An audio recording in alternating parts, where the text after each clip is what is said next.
Олар интернет арқылы келеді. Олар білдіртпей әрекет етеді.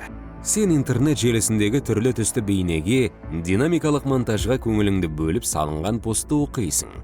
Қайырымды, адал мағлұмат алғандай боласың. Олар рухани даму, отбасылық құндылықтар тақырыптарын қозғау арқылы ықпал етеді. Олар саған мессенджерлер, форум және әлеуметтік желіде қалдырған комментарий арқылы шығады.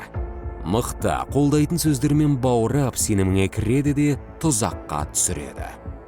Бірте-бірте қоршаған өмірден алыстатып, достарыңнан хат хабарды жасыруға және жаңа өмір бастауға итермелейді.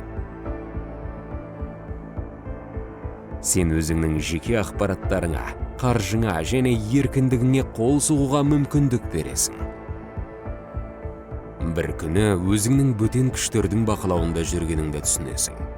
Олар интернет арқылы арбайды. Сеніміңе кіріп, еркіндігіңнен айырады. Бұндайда не істеу керек? Құр уәделерден сақ бол.